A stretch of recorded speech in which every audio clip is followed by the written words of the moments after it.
Hello అండి. నమస్తే. Welcome back to our channel. నేను మీ సుజాత ఆనంద్. ఈరోజు మా రిలేటివ్స్ ఇంట్లో శ్రీనివాసుని కళ్యాణం చేసుకున్నారండి. అంటే గోదా కళ్యాణం అని కూడా అంటారు. మేము వెళ్ళాము. చాలా అంటే చాలా అద్భుతంగా జరిగిందండి కళ్యాణం. చూస్తున్నారు కదా ఎంత బాగా ముస్తాబు చేశారో శ్రీనివాసుని. ఈ గోదా కళ్యాణం మీరు కూడా చూడాలని, చేసుకున్న వాళ్ళకే కదండి, చూసినా కూడా చాలా పుణ్యం అంటండి. వీడియోని స్కిప్ చేయకుండా ఎండింగ్ వరకు చూడండి. కళ్యాణ వైభోగమే వెంకట కళ్యాణ వైభోగమే ఊరిసే వైభాగ వైభోగమే కొడుకాయే శ్రీనివాసుడే శ్రీదేవి భూదేవిని మనువాడని పరవశమై పొందింది సముద్రమే వేడిల కన్నులకు పండుగాయి కస్తూరి మగువామని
నువ్వు చేయించుకోవాలి. నువ్వు అలా ఉంటే మరి అవదు.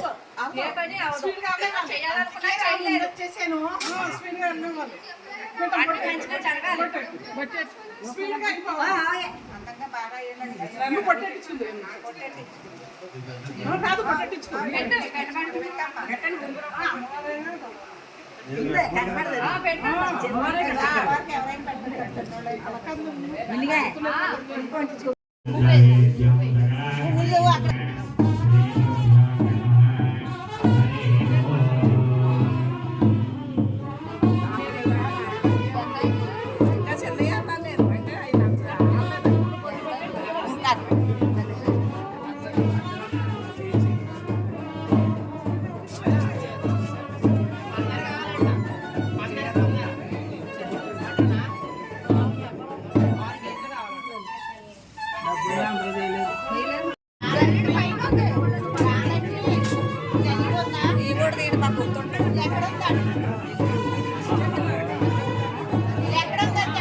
గ్రీష్మ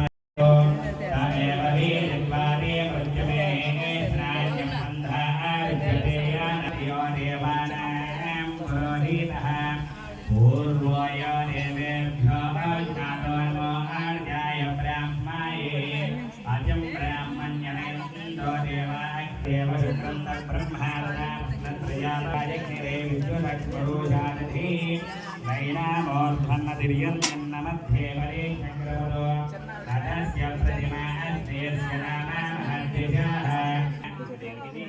పోసేయండి సింపుల్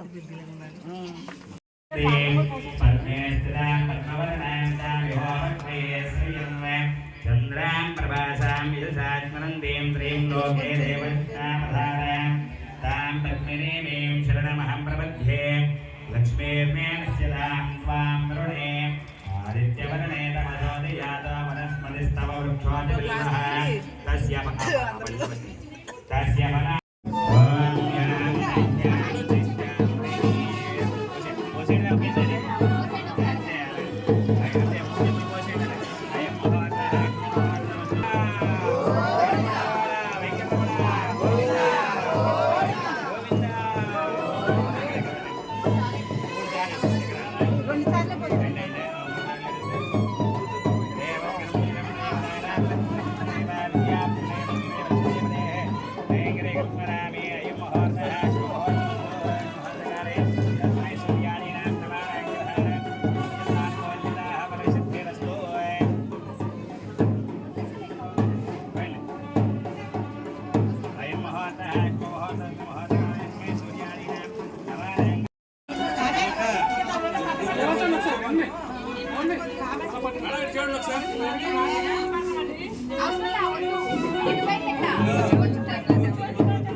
శ్రీనివాసునికి అభిషేకం శ్రీకరిని తెచ్చమయ్య వెంకటేశ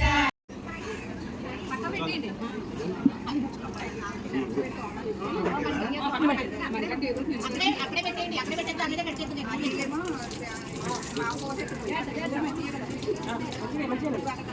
అయ్యి పక్క పోయాను అమ్మ రామకృష్ణ జాతర ముగిసిపోయిందా ఓ 10 కూడా పోసేసుకుని పండుగ అంటే పెట్టాలి ఏమో యాంకర్ రావాలంట యాంకర్ లేకుండా ఏది జరగదండి మరి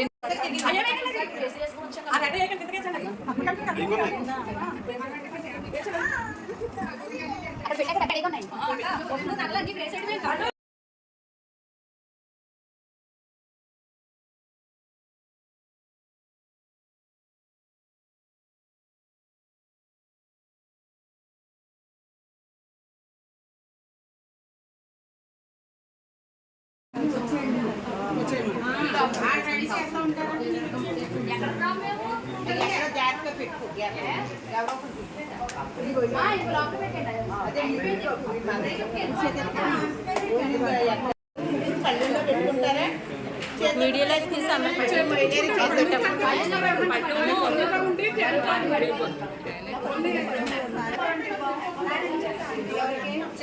లేదండి బ్లౌజ్ పీస్ దగ్గర పెట్టమండి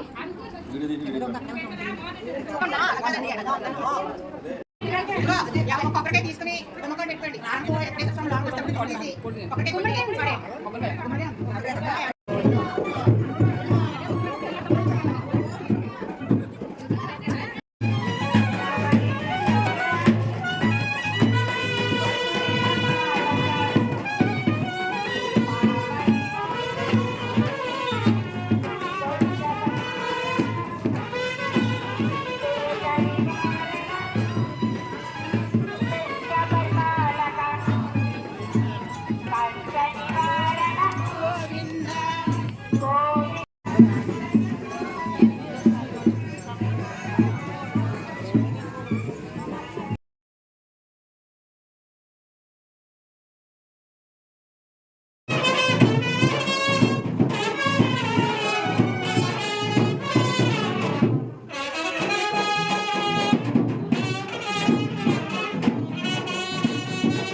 సర్వ కార్యేషు సర్వదా కళ్ళగద్దుగా మనకి వేదో సమర్థివే మంత్ర పుష్పా నమస్కారం సమర్పయామి భావనయ ప్రదక్షిణ నమస్కారం సమర్పయామి అక్షర నమస్కారం భావనయ ప్రదక్షిణ నమస్కారం సమర్పయామి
బంధుమిత్ర సమేతంగా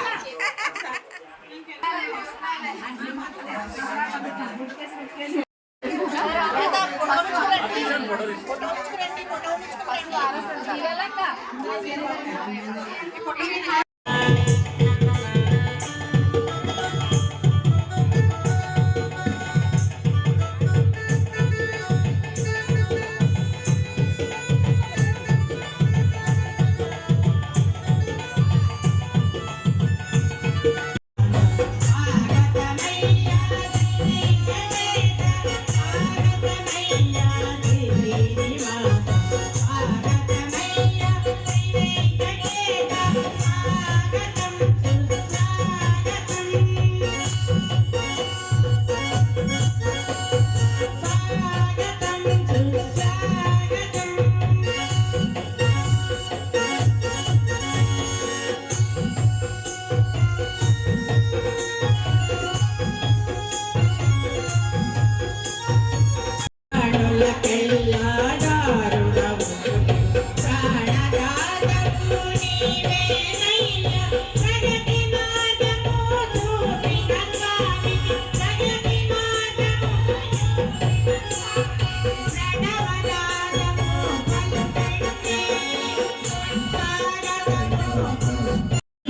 ప్రయాణానికి బయలుదేరాడు భృగు మహర్షి. వద్దకు జరగడం అసలు అబలామాత ఎవరు ఏంటి అన్నది తెలుసుకుందాం.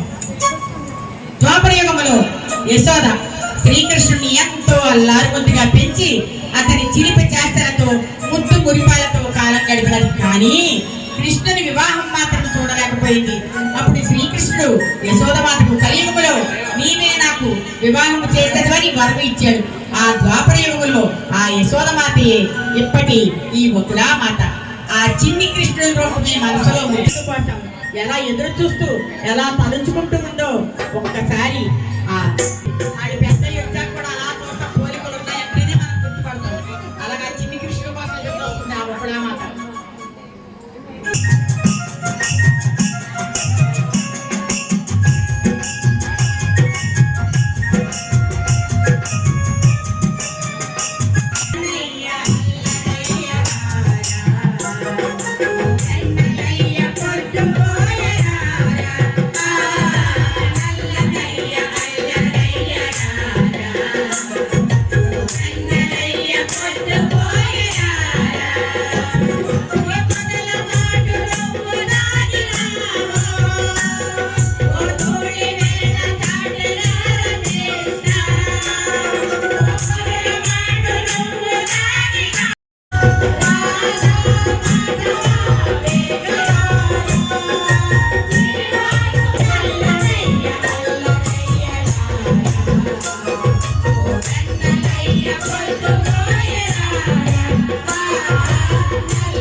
ధరణీదేవి తన కుమార్తె శృంగారవనం నుంచి వచ్చిన దగ్గర నుండి అన్యమనస్కంగా ఉంట గమనించి సోది చెప్పించుదామన్న ఆలోచనలో సోదమ్మని పిలుచుకురమ్మని పరిచారకుని పంపింది ధరణీదేవి.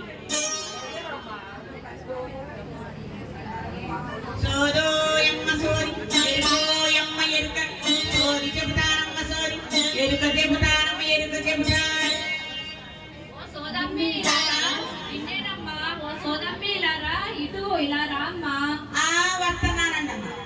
వస్తన తల్లి. ఆ అవకాశం కోసం ఎదురు చూస్తున్న శ్రీనివాసుడు రాజమందిరంలోనికి ప్రవేశించాడు. అలా వచ్చిన సోదమ్మిని ధరణీదేవి తేరిపార చూసి ఆ తేజస్సుగా ఆశ్చర్యపోయింది. ఈమె ఖచ్చితంగా మా పద్మావతి గురించి అన్ని వివరంగా చెబుతుంది అని నిర్ణయించుకొని మా అమ్మాయికి సోది చెప్పమ్మా అని కోరింది. ఎరుకల సాని తన చంకలోని బుట్టని క్రింద పెట్టి తనకి ఎదురుగా పద్మావతిని కూర్చోమని చెప్పి గడ్డ పలకకు పసుపు. ఒక్కసారి అందరూ వినండి. ఇక్కడ సోది ఎవరు చెబుతున్నారు, ఎవరు చెప్పించుకుంటున్నారు అన్నది ముఖ్యం కాదు. శ్రీనివాసుడే వచ్చాడు అని పద్మావతిని చూడాలి అనే కోరికతో సోదమ్మి రూపంలో వచ్చి పద్మావతిని ఎలా సోది చెప్తున్నాడో వినండి. మరి వినండి, ధరించండి, ఆనందించండి. నేను ఎంతమంది చెప్పానో మీకు తెలియదు. పార్వతమ్మకు, సరస్వతమ్మకు, వాళ్ళ కొడుకులకు, వాళ్ళ కోడలు, ముక్కోడు దేవతలు చెప్పాను తల్లి. అంతెందుకు 3 లోకాలను చెప్పాను తల్లి.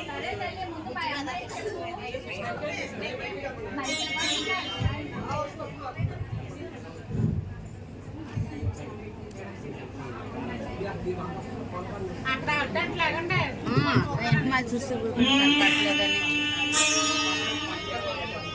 విఘ్నేశ్వరుండ వీరభద్రుండ అమ్మ పలుకు జగదమ్మ పలుకు కంచిలోని కామాక్షమ్మ పలుకు కాశీలో విశాలాక్షమ్మ పలుకు మధుర మీనాక్షమ్మ పలుకు కోటవరం ఉడుగులమ్మే పలుకు పెద్దవాడ కనకదుర్గమ్మే పలుకు పలికించమ్మా పలికించు అందరూ. ఓ శివమ్మ ఎందుకలా దిగులుగా కూర్చున్నావు? చూపమ్మా చూపు, నీ చెయ్యి చూపించు. ఎడమ చేయి చాపు. మనిషి లోకంలో ఉండదు, అస్తమానం ఏదో పరధ్యానంలో ఉంటుంది. ఏంటో చెప్పవే, చెప్పు చెయ్యి చూసి. ఇనుకోబెట్టున వివరంగా చెప్పును, జరిగేది అంతా ముందుగా చెప్పును. వ్యాధన్న నీకు ఏమీ లేదు తల్లి, మనసుకు పట్టిన ప్రేమ జబ్బు. చూసావు కదంటే ఒక సుందరాంగుణ్ణి, వనములో ఇద్దరి కన్ను తెరిశాయి, మనసు ఏమిటో మాట్లాడుతున్నాయి. మల్లు అన్నావమ్మా, మమత పెంచావు.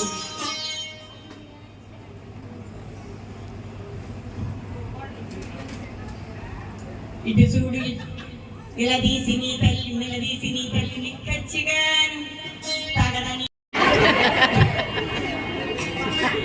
ఆయపై నీకు అనుమానం వద్దు, దొరలకే దొరవాడు దొరకనీవాడు, 6 అడుగుల అందమైన వాడు, నిన్ను చూడగా వచ్చినాడు వాడు, నిన్ను కోరిన బాధనున్నాడు వాడు, ముల్లోకాలకు నారాయణుడు వాడు, సిరిగలవాడమ్మా శ్రీనివాసుడు, నన్ను ప్రేమించువాని అన్నందుకే నీవు రాళ్ళతో పట్టించినావు కదే రాజుగారి పిల్ల. ఆ రోజు అది కూడా అనుకుందు ఎదుటానా, నువ్వు అనుకున్నావా లేదా? వెన్న వంటి మనసున్నవాడేవాడు, ముల్లోకాలు నేను అనగాడు వాడు, 7 పంటలపై ఎగసింటాడు, ఆకాశమే క్రిందుగా గమనించినను, భూమి ఏ పైకి పోయినా ఏమైనా పెండి దంపతులకు. ఇప్పుడు ఆకాశത്തെ ముసిగుతాయినడు, ఇంకొక గడియా తదుపరి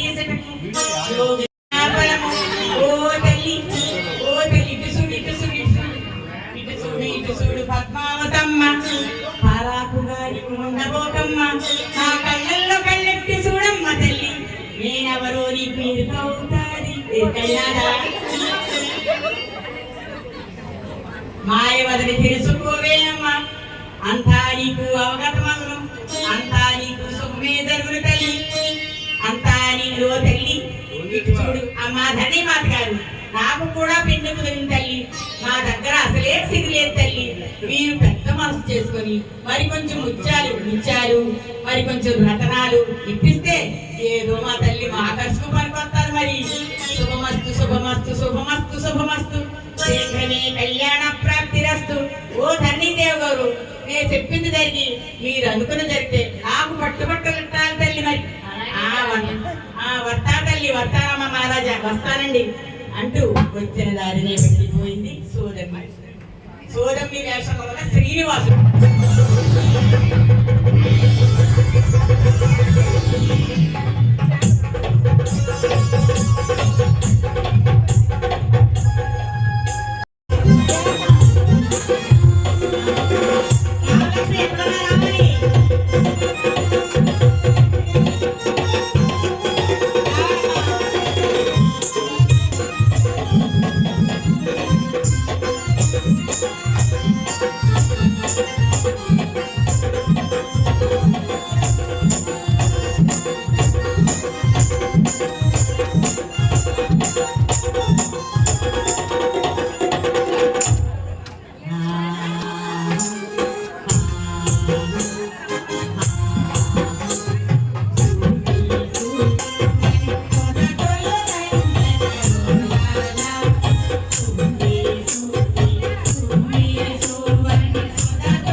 ఇవే అనేక శుభలాకార్థములు.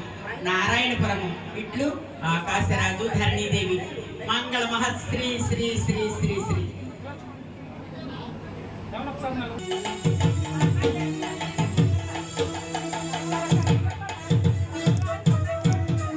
మీరు ఆడపిల్లి వారు. మీరే చెయ్యాలి. అమ్మాయి లేకుండా పంపించు. మీరే చెయ్యాలి. బాగుంది బాగుంది దుర్గా బాగుంది చూడండి. ఆహా. మీ కట్నం అడగాలి ఇప్పుడు వాళ్ళని. అడగండి కట్నం అడగండి. ఏమండి మాకు కట్నం ఎంత ఇస్తున్నారు అడగండి. దానికి మైక్ ఇవ్వండి. మీ మైక్ పట్టాలి మైక్ పట్టరా. కట్నం కూడా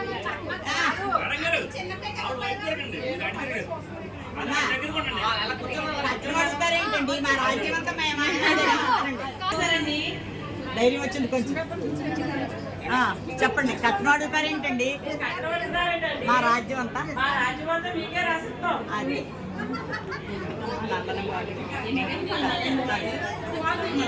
గట్టిగా దగ్గర పెట్టుకోండి. శ్రాతాయుగంలో ఆ ఏకపత్ని సరేలేండి అయినా మీకు 16,000 మంది గోపికలంట. ఆ పద్మావతిని చూడండి ఎంత అందంగా ఉందో. కలువరేకులు లాంటి కళ్ళు, సంపెంగ వంటి ముక్కు, గులాబీ రంగు మేని ఛాయ ఎంత అందంగా ఉంది. మీ అబ్బాయి నల్లని వాడు, నీలి కన్నుల వాడు. అటువంటి వానికి మా పిల్లనివ్వడమే ఎక్కువ. ఇంకా కట్నం అడుగుతున్నారు. నల్లని వాడు కాదు, నీలమేఘశ్యాముడు. అయినా మా అమ్మాయి అందంగా ఉండాలి కదా. వైకుంఠం నుంచి మా అబ్బాయి భూలోకంలోకి వచ్చింది. దానితో పాటు మా అమ్మాయి పద్మావతిని మనఃపూర్వకంగా మీకు ఇస్తున్నాము. మీ అమ్మాయికి ఇస్తున్నాము. మీ అమ్మాయికి అయినా మీరు అయినా మా స్త్రీ ఎంత బంగారంలా చూసుకుంటారు. అసలే అప్పు కోసం పత్రం రాసిచ్చాడు. మళ్ళీ ఈ అమ్మాయి కోసం అప్పుల్లో పడిపోయాడమ్మా మా శ్రీనివాసుడు. అన్నిసార్లు పత్రాలు రాసి పట్టుకోండి చెయ్యేసి ఇద్దరు దంపతులు చేతులు పట్టుకోండి. మీరు పట్టుకోండి ఎలా కాదు. మా అమ్మాయిని ఇస్తున్నావు. మా అమ్మాయిని ఇస్తున్నావు. మనస్కారంగా ఇస్తలేదు. మాకు నచ్చలేదా చెప్తున్నావు కదా. మా అమ్మాయిని ఇస్తున్నావు. మా అమ్మాయిని ఇస్తున్నావు. మా అమ్మాయిని ఇస్తున్నావు. మనపూర్వకంగా ఇస్తున్నాం చెప్పండి. మనస్ఫూర్తిగా మా అమ్మాయిని ఇస్తున్నావు. దండం.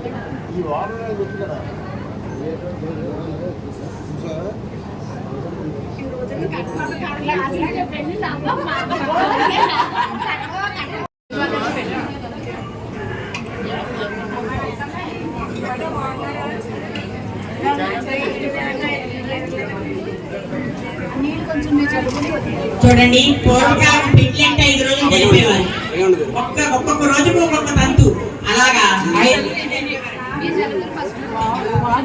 5 రోజులు జరిపేవారట. ఆ తంతుల్లో ఒక భాగం ఎదుర్కోరు. నారాయణ ఆ స్వామిని కోలాట ఉత్సవములు చేస్తూ మంచి టైం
చేసిన సింహాసనం కూర్చోబెట్టారు. వశిష్ఠుల వారి పుష్కరిణి నుండి పవిత్ర జలాన్ని తెప్పించి ఆకాశరాజు భార్య ధరణీదేవి వారి భార్య ధరణీదేవి బంగారు కలిసి దంపతులు ఇరువురు చల్లుకొని అందరిపై సంప్రార్థన చేశారు. చిక్కులతో ఉన్న పద్మావతిని బుట్టలో కూర్చోబెట్టి తెల్లని వస్త్రములు తెరగా పెట్టి కలిపిన ముద్దను వధువు శిరములపై పెట్టించారు. బృహస్పతి వశిష్ఠుల వారు వేద మంత్రాలు చదువుతుండగా భాజా భజంత్రీలు మోగుతుండగా ఖచ్చితంగా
ఇది కోలాట ఉత్సవము.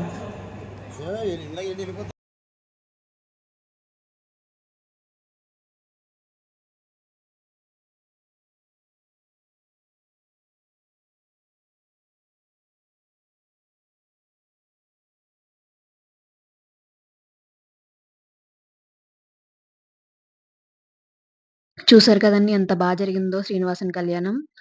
ఈ విగ్రహాలేంటంటే వీళ్ళే తీసుకున్నారండి ఇప్పుడు కళ్యాణం చేపిచ్చుకున్న వాళ్ళే. ఫస్ట్ వీళ్ళ ఇంట్లో కళ్యాణం జరిపిచ్చుకొని ఇంక ఊర్లోకి ఇచ్చేస్తున్నారు ఈ విగ్రహాలు. భజన వాళ్ళుంటారు గదా! వాళ్ళు తీసుకుంటారు. ఇంక ఊర్లో ఎక్కడ కళ్యాణం చేసుకుని ఈ విగ్రహాలు పెట్టుకొని కళ్యాణం చేసుకోవచ్చు. వీడియో నచ్చితే సబ్స్క్రైబ్ చేసుకోండి. అండ్ బెల్ ఐకాన్‌ని క్లిక్ చేయండి.